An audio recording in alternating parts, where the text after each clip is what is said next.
প্রিয় শিক্ষার্থীবৃন্দ, অনলাইন ক্লাসে তোমাদের স্বাগতম। আশা করি সবাই ভালো আছো।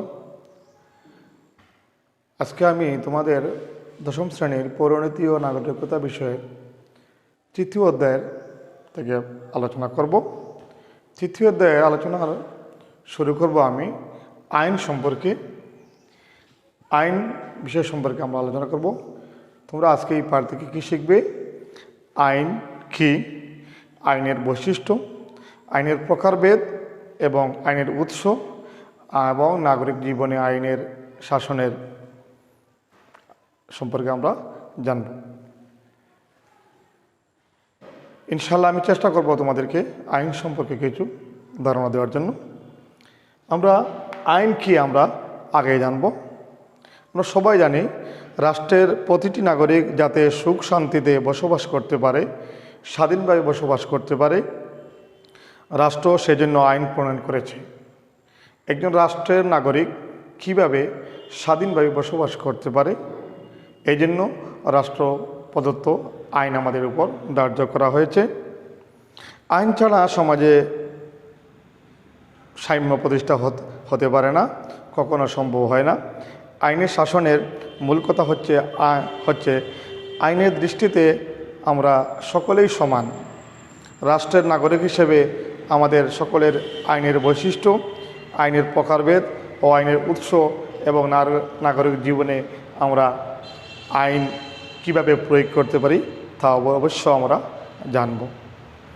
আমরা আইন সম্পর্কে আরও বলতে পারি, আইন বলতে সমাজ স্বীকৃত এবং রাষ্ট্র কর্তৃক অনুমোদিত নিয়ম কানুনকে বোঝায়। আইন বলতে আমরা কি বুঝি? রাষ্ট্র প্রদত্ত অনুমোদন থাকতে হবে, তবে সমাজের স্বীকৃত অবশ্যই হতে হবে, যা মানুষের বাহ্যিক আচরণ নিয়ন্ত্রণ করে, যা মানুষের বাহ্যিক আচরণকে কী করে নিয়ন্ত্রণ করে থাকে। আইন মানুষের মঙ্গলের জন্য প্রণয়ন করা হয়। আইন কেন করা হয়েছে? মানুষের মঙ্গলের জন্য করা হয়েছে। আইনের দ্বারা ব্যক্তির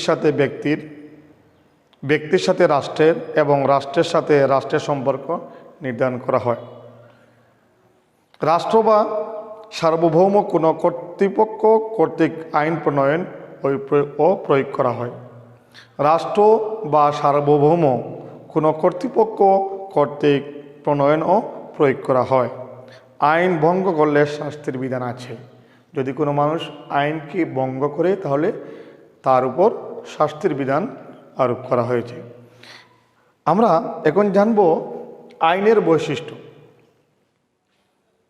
আমরা আইনের বৈশিষ্ট্য সম্পর্কে আমরা কিছু অবগত হব। আমি তোমাদের পাঠ্য বই থেকে 5টি বৈশিষ্ট্য আমি আলোচনা করব। এক বৈশিষ্ট্য হচ্ছে বিধিবদ্ধ নিয়মাবলী। প্রথমটা হচ্ছে বিধিবদ্ধ নিয়মাবলী। আইন কতগুলো প্রথা, রীতিনীতি এবং নিয়মকানুনের সমষ্টি। আইন প্রথমত কি হচ্ছে? কতগুলো প্রথা, রীতিনীতি এবং নিয়মকানুনের সমষ্টি হচ্ছে বিধিবদ্ধ নিয়মাবলী। আইনের বৈশিষ্ট্যের মধ্যে অন্য একটি বৈশিষ্ট্য। 2, বাহ্যিক আচরণের সাথে যুক্ত। বাহ্যিক আচরণের সাথে যুক্ত। আইন মানুষের বাহ্যিক আচরণ ও কর্মকাণ্ড নিয়ন্ত্রণ করে। আইন মানুষের বাহ্যিক আচরণ এবং কর্মকাণ্ডকে কি করে নিয়ন্ত্রণ করে। যেমন আইন বিরোধী কোনো কাজের জন্য শাস্তি পেতে হয়। যদি কোনো মানুষ আইন বিরোধী কোনো কাজ করে থাকে তাহলে তার জন্য শাস্তি পেতে হবে। শাস্তির ভয়ে মানুষ অপরাধ থেকে বিরত থাকে। এই শাস্তির ভয় এর কারণে মানুষ কি করে? বিভিন্ন ধরনের অপরাধমূলক কাজ থেকে সে কি করে? নিজেকে বিরত রাখতে বাধ্য হয়। তৃতীয়টি হচ্ছে রাষ্ট্রীয় অনুমোদন ও স্বীকৃতি। আইনের বৈশিষ্ট্যের মধ্যে আরেকটি বৈশিষ্ট্য কি? রাষ্ট্রীয় অনুমোদন এবং স্বীকৃতি। সমাজের যেসব নিয়ম রাষ্ট্র অনুমোদন করে, সমাজে যে সমস্ত নিয়ম রাষ্ট্র কী করে অনুমোদন করে, সেগুলো আইনে পরিণত হয়। সেগুলো কি হয়? আইনে পরিণত হয়। অন্য কথায় আইনের পিছনে রাষ্ট্রীয় কর্তৃত্ব থাকে। অন্য কথায় বলা যায় কি, আইনের পিছনে রাষ্ট্রীয় কর্তৃত্ব থাকে, রাষ্ট্রের ক্ষমতা থাকে। রাষ্ট্রীয় অনুমোদন ও স্বীকৃতি ব্যতিরেকে কোনো বিধিবিধান আইনে পরিণত হয় না। রাষ্ট্রের অনুমোদন এবং স্বীকৃতি ছাড়া কোনো বিধান আইনে পরিণত হতে পারে না। চতুর্থ হচ্ছে ব্যক্তি স্বাধীনতার রক্ষক। আইন ব্যক্তি স্বাধীনতার রক্ষক হিসেবে কাজ করে। আইন কী করে? ব্যক্তি স্বাধীনতার রক্ষক হিসেবে কাজ করে। এই জন্য সবাইকে আইনকে ব্যক্তি স্বাধীনতার ভিত্তি বলা হয়। এই জন্য আইনকে কী বলা হয়? ব্যক্তি স্বাধীনতার ভিত্তি, অর্থাৎ মূল স্তম্ভ যাকে বলা হয়। সর্বশেষ 5 হচ্ছে গিয়া সর্বজনীন। আইন সর্বজনীন। সমাজের সকল ব্যক্তি আইনের দৃষ্টিতে সমান। সমাজের সকল ব্যক্তি আইনের দৃষ্টিতে কি? সমান। যেমন জাতি, ধর্ম, বর্ণ, গোত্র, নারী, পুরুষ, ধনী, দরিদ্র সবই আইনের চোখে সবাই সমানভাবে প্রযোজ্য। আমরা এখন আলোচনা করব আইনের প্রকারভেদ। আইনের প্রকারভেদ। আমরা সাধারণত আইনকে 3 ভাগে ভাগ করা হয়ে থাকে। সাধারণত আইনকে কয় ভাগে ভাগ করা হতে পারে? 3 ভাগে। এক হচ্ছে গিয়া সরকারি আইন, 2 হচ্ছে বেসরকারি আইন, 3 হচ্ছে আন্তর্জাতিক আইন। আমরা আজকে আইনের প্রকারভেদের মধ্যে 3টা প্রকারভেদ আমরা জানতে পারলাম। সাধারণত 3টা ভাগ আছে: সরকারি আইন, বেসরকারি আইন, আর হচ্ছে আন্তর্জাতিক আইন। এখন আমরা এক একটি সম্পর্কে আমরা জানব। প্রিয় শিক্ষার্থীবৃন্দ, সরকারি আইন বলতে আমরা কি বুঝি? ব্যক্তির সাথে রাষ্ট্রের সম্পর্ক বজায় রাখার জন্য যেসব আইন প্রণয়ন ও প্রয়োগ করা হয়। ব্যক্তির সাথে রাষ্ট্রের সম্পর্ক বজায় রাখার জন্য যে সমস্ত আইন প্রণয়ন ও প্রয়োগ করা হয় তাকে সরকারি আইন বলে। তাকে কি বলে? সরকারি আইন। সরকারি আইনকে আবার কয়েকটি ভাগ করা যায়। সরকারি আইনকে আবারও কয়েকটি ভাগ করা যায়, যেমন ফৌজদারি আইন ও দণ্ডবিধি, প্রশাসনিক আইন এবং সাংবিধানিক আইন। এই 3টি ভাগে ভাগ করা হয় আবার সরকারি আইনকে। আমরা ফৌজদারি আইন বা দণ্ডবিধি আইন সম্পর্কে আমরা জানতে পারব। রাষ্ট্রের বিচার বিভাগের কাজ পরিচালনার জন্য এ ধরনের আইন প্রণয়ন করা হয়। রাষ্ট্রের বিচার বিভাগীয় কাজ করার জন্য এই আইন কী করা হয়? প্রয়োগ করা হয়। কোনো কারণে ব্যক্তির অধিকার ভঙ্গ হলে এই আইনের সাহায্যে তার অধিকার রক্ষা ব্যবস্থা নেওয়া হয়। যদি কোনো মানুষের, কোনো ব্যক্তির অধিকার ভঙ্গ করা হয় তাহলে এই আইন দ্বারা তার অধিকার রক্ষার ব্যবস্থা করা হয়ে থাকে। 2, প্রশাসনিক আইন। সরকারি আইনের মধ্যে আরেকটি প্রকার কি হচ্ছে?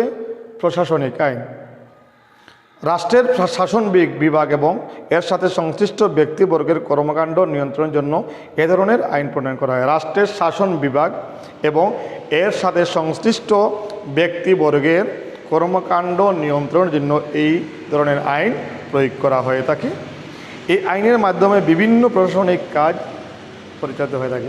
এর মাধ্যমে বিভিন্ন প্রশাসনিক কাজকর্ম পরিচালিত হতে থাকে। 3 হচ্ছে সরকারি আইনের মধ্যে আরেকটি কেন যে সাংবিধানিক আইন। এ ধরনের আইন রাষ্ট্রের সংবিধানের উল্লেখ থাকে। এ ধরনের আইন রাষ্ট্রের যে সংবিধান আছে সেই সংবিধানে উল্লেখ থাকে। সাংবিধানিক আইনের মাধ্যমে রাষ্ট্র পরিচালিত হয়। সাংবিধানিক আইনের মাধ্যমে রাষ্ট্র কি হয়? পরিচালিত হয়। এখন আমরা জানব বেসরকারি আইন। সাধারণত আইনকে 3 ভাগে ভাগ করা হয়েছে, তাই না? এখন আমরা আলোচনা করব বেসরকারি আইন নিয়ে। বেসরকারি আইন কি বা বলতে আমরা কি বুঝি? ব্যক্তির সাথে ব্যক্তির সম্পর্ক রক্ষার জন্য যে আইন প্রণয়ন ও প্রয়োগ করা হয়। ব্যক্তির সাথে আরেক ব্যক্তির সাথে সম্পর্ক রক্ষার জন্য যে আইন প্রয়োগ করা হয় তাকে আমরা সহজ অর্থে কি বলি? বেসরকারি আইন বলি। যেমন চুক্তি ও দলিল সংক্রান্ত আইন। চুক্তি অথবা দলিল সংক্রান্ত আইন, এ ধরনের আইন সামাজিক শৃঙ্খলা বজায় রাখতে সহায়ক ভূমিকা পালন করে থাকে। এই ধরনের আইন কী করে থাকে, যে সামাজিক শৃঙ্খলা বজায় রাখতে সহায়তা প্রণয়ন করতে সহায়তা করে, ভূমিকা রাখে। সর্বশেষ হচ্ছে গিয়া আইনের প্রকারের মধ্যে আন্তর্জাতিক আইন। এক রাষ্ট্রের সাথে অন্য রাষ্ট্রের সম্পর্ক রক্ষার জন্য যে আইন প্রণয়ন ও প্রয়োগ করা হয় তাকে আন্তর্জাতিক আইন বলা হয়। এক রাষ্ট্রের সাথে আরেক রাষ্ট্রের সম্পর্ক বজায় রাখার জন্য যে আইন প্রণয়ন এবং প্রয়োগ করা হয় তাকে আমরা কি বলতে পারি? আন্তর্জাতিক আইন। বিভিন্ন রাষ্ট্র পরস্পরের সাথে যে কেমন আচরণ করবে, এক রাষ্ট্র অন্য রাষ্ট্রের নাগরিকদের সাথে কেমন ব্যবহার করবে, কিভাবে আন্তর্জাতিক সমস্যা সমাধান করবে, তা আন্তর্জাতিক আইনের মাধ্যমে নির্ধারণ করা হয়। প্রিয় শিক্ষার্থীবৃন্দ, আমরা এখন আলোচনা করতে যাচ্ছি আইনের উৎস সম্পর্কে। আইনের উৎস কোথা থেকে আসলো আমরা সেই ব্যাপারে আলোচনা করতে যাচ্ছি। আইনের উৎপত্তি বিভিন্ন উৎস থেকে হতে পারে। আইনের উৎপত্তিগুলো নিম্নে বর্ণিত করা হলো। এক হচ্ছে প্রথা। দীর্ঘকাল যাবৎ কোনো নিয়ম সমাজে চলতে থাকলে তাকে প্রথা বলে। দীর্ঘকাল ধরে কোনো নিয়ম সমাজে যদি চলতে থাকে তাকে কি বলে? প্রথা বলে। রাষ্ট্র সৃষ্টির পূর্বে প্রথার মাধ্যমে মানুষের আচরণ নিয়ন্ত্রণ করা হতো। রাষ্ট্র সৃষ্টির পূর্বে সমাজের প্রথার উপর নির্ভর করে আচরণ নিয়ন্ত্রণ করা হতো। রাষ্ট্র সৃষ্টির পর যেসব প্রথা রাষ্ট্র কর্তৃক অনুমোদন লাভ করে, রাষ্ট্র সৃষ্টির পর যে সমস্ত প্রথা রাষ্ট্র কর্তৃক অনুমোদন লাভ করে সেগুলো আইনে পরিণত হয়। যুক্তরাষ্ট্রের অনেক আইন প্রথার উপর ভিত্তি করে সৃষ্টি করা হয়। যুক্তরাষ্ট্র অর্থাৎ বর্তমান যে আমরা বলি আমেরিকা, অনেক আইন হয়েছে, আইন প্রণয়ন করা হয়েছে, অনুমোদন করা হয়েছে এই প্রথার উপর নির্ভর করে। প্রিয় শিক্ষার্থীবৃন্দ, দ্বিতীয় হচ্ছে ধর্ম। পৃথিবীতে বিভিন্ন ধর্মাবলম্বী মানুষ বাস করে, সুতরাং ধর্মকে বাদ দিয়ে কোনো আইন প্রণয়ন করা সম্ভব হয় না। ধর্মের উপর সাংঘর্ষিকভাবে কোনো আইন প্রণয়ন করা সম্ভব হয় না। ধর্মীয় অনুশাসন ও ধর্মগ্রন্থ আইনের অন্যতম উৎস। ধর্মীয় অনুশাসন এবং ধর্মগ্রন্থের আইনের অন্যতম উৎস হচ্ছে ধর্মগ্রন্থ। সকল ধর্মে কিছু অনুশাসন রয়েছে যা ওই ধর্মের অনুসারীরা মেনে চলে। এসব অনুশাসন সমাজ জীবনকে সুন্দর ও সুশৃঙ্খলভাবে পরিচালিত করতে সহায়তা করে। ফলে এসব ধর্মীয় অনুশাসনের অনেক কিছু পরবর্তীকালে রাষ্ট্রের স্বীকৃতি লাভের মাধ্যমে আইনে পরিণত হয়, যেমন মুসলিম আইন, হিন্দু আইন প্রভৃতি। আমাদের দেশে পারিবারিক ও সম্পত্তি আইনের অনেকগুলো উপরে উল্লেখিত দুটি ধর্ম থেকে এসেছে। তৃতীয়ত হচ্ছে আইনের উৎস আইনবিদদের গ্রন্থ। যারা আইন বিভাগে লেখাপড়া করে, যারা আইন নিয়ে গবেষণা করে তাদের গ্রন্থ আছে। গ্রন্থ থেকেও আইনের উৎস আমরা পেতে পারি।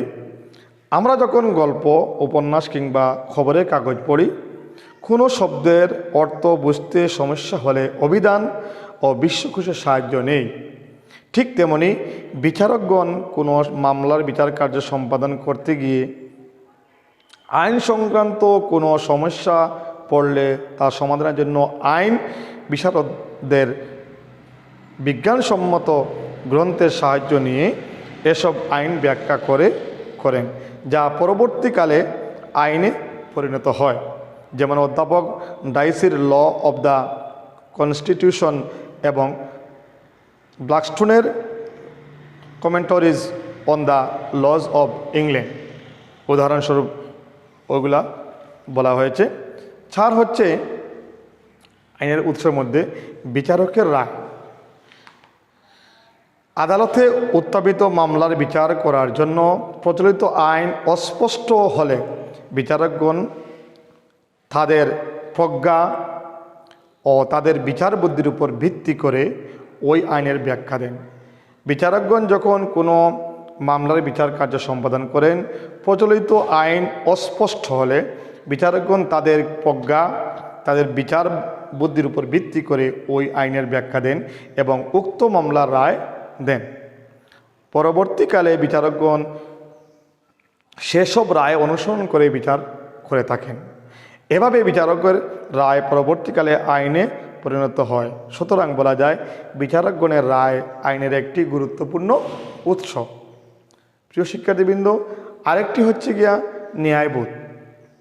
আদালতে এমন অনেক মামলা উত্থাপিত হয় যা সমাধানের জন্য অনেক সময় কোনো আইন বিদ্যমান থাকে না। অনেক সময় কি হয়, আইন বিদ্যমান থাকে না।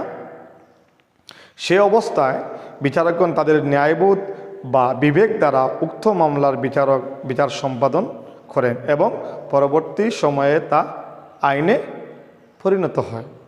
সর্বশেষ হচ্ছে আইনের উৎস থেকে আইন সভা। আধুনিককালে আইনের প্রধান উৎস আইনসভা। আধুনিককালে আইনের প্রধান উৎস কি? আইনসভা। জনমতের সাথে সঙ্গতি রেখে বিভিন্ন দেশের আইনসভা নতুন আইন প্রণয়ন করে। জনমতের সাথে সঙ্গতি রেখে, মিল রেখে বিভিন্ন দেশের আইনসভা নতুন আইন প্রণয়ন করে এবং পুরাতন আইনে সংশোধন করে যুগোপযোগী করে তোলেন। তা হচ্ছে আইনসভা। সর্বশেষ আমি যেটা আলোচনা করব, নাগরিক জীবনে আইনের শাসন। নাগরিক জীবনে আইনের শাসন বলতে আমরা কি বুঝি? আইনের শাসনে অর্থ হচ্ছে কেউ আইনের ঊর্ধ্বে নয়। কেউই আইনের ঊর্ধ্বে হতে পারে না। সবাই আইনের অধীনে। সবাই কি? আইনের অধীনে। অন্য কথায় আইনের চোখে সবাই সমান। আইনের চোখে সবাই কি? সমান। আইনের দৃষ্টিতে সকল নাগরিকের সমান অধিকার প্রাপ্তির সুযোগকে আইনের শাসন বলে। আইনের দৃষ্টিতে সকল নাগরিকের সমান অধিকার প্রাপ্তির সুযোগকে কি বলে? আইনের শাসন বলে। সবার উপরে আইনের অর্থ আইনের প্রাধান্য। সবার উপরে আইনের অর্থ কি? আইনের প্রাধান্য। আইনের দৃষ্টিতে সকলে সমান এর অর্থ হচ্ছে জাতি, ধর্ম, বর্ণ, লিঙ্গ, পেশা নির্বিশেষে আইনের সমান আশ্রয় লাভ করে। এর ফলে ধনী দরিদ্র, সবল দুর্বল সকলের সমান অধিকার লাভ করে থাকে।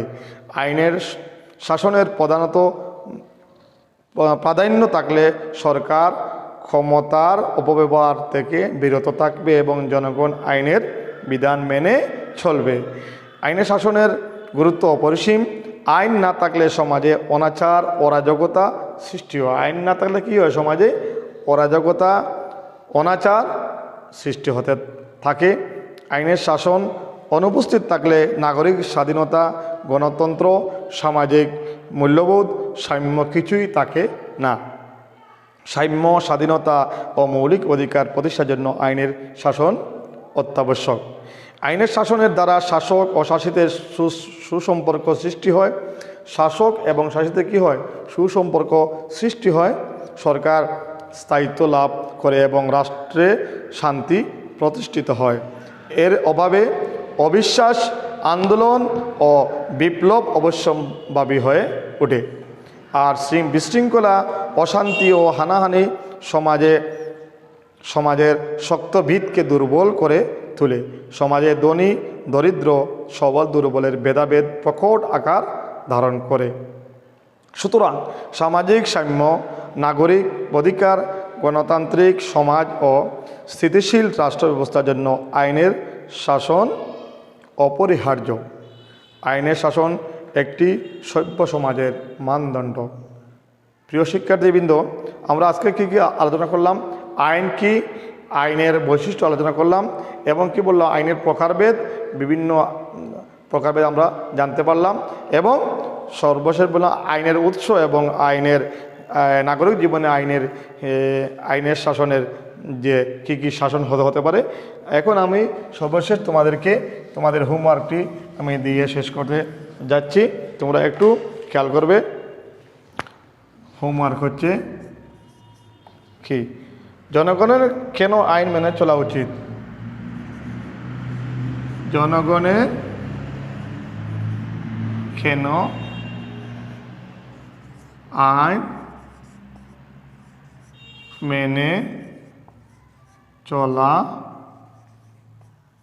উচিত ব্যাখ্যা করো।